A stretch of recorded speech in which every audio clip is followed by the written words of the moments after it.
BMW has officially started using humanoid robots on its production line.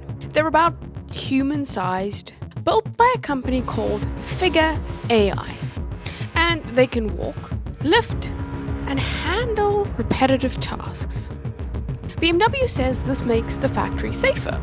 Fewer back injuries, fewer mistakes, and more consistency. A logical move.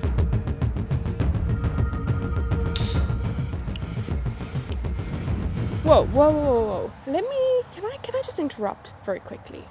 Logical, maybe. But that sounds like this kind of logic that forgets people. If a robot can do the jobs of humans in these factories better, am I supposed to feel grateful that it's just safer? Whoa.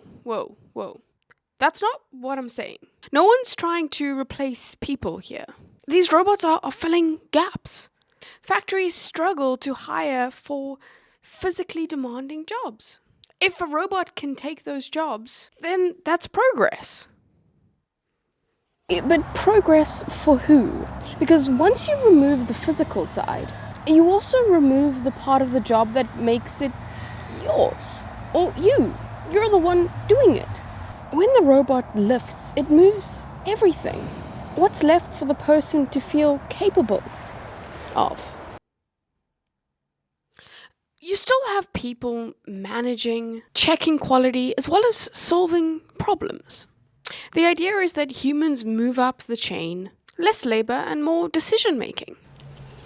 That sounds like a promotion on paper, not in reality. Some people take pride in the physical part, in doing something well with their hands. We act like higher level means better.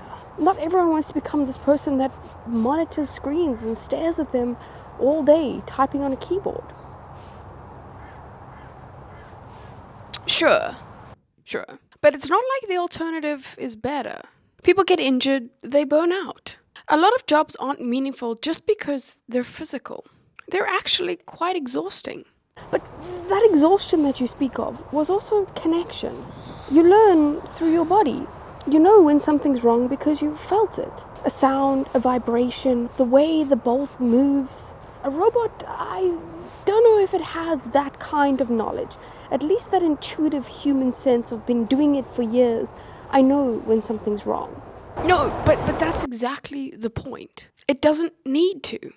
It can run without fatigue or distraction. That's the benefit.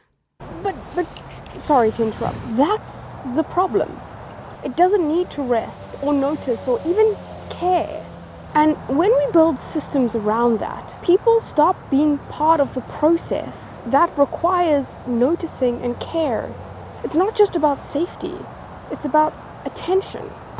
So what? Should we keep things risky because it's meaningful? That doesn't sound like a great trade-off. No. That's not what I mean. What I mean is we should design for both. Because if we only design for efficiency, the human role becomes watching, not doing. And that's when people start to feel unnecessary. Okay, I agree. Balance matters. But this technology isn't going away. So the question maybe isn't whether robots belong there. It's maybe how we use them without flattening the human side of the work. Exactly. Because if we don't think about that now, we'll end up with workplaces that are even safer, but emptier. So then maybe the challenge isn't to make robots more human. So the idea of humanoid robots that fit into spaces that humans used to cohabitate. Well, not cohabitate. Habitate and squeeze through and do stuff. Maybe, just maybe, it's to make sure humans don't lose what made their work feel human in the first place. And this idea of work that feels humans, to a degree, is a little bit of a privileged position. I understand. But still, I think we need to look at that.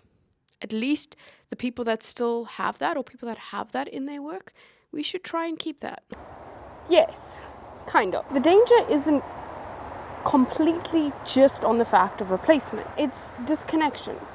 And there will always be jobs in the future, and I'm not talking about, from here, we're not talking about how people are going to lose their jobs, because there will be many jobs that will be lost, but there will be many jobs that will be created. But in factories where we're trying to make humans more efficient using these humanoid robots, that's where things are going to change. Because why not make a factory that uses weird arms that don't look like human, don't have this humanoid sense? And that's the key here, is that we're trying very hard to make them exactly like humans, just better and more efficient. And that's not what we should be doing. If we need a human to do it, then a human should do it. If not, then get a robot. Like, I know that sounds harsh, but that's the direction we're going in. Do you agree? Thanks for coming along to this first episode of Let's Be a Little Bit More Critical. See you tomorrow.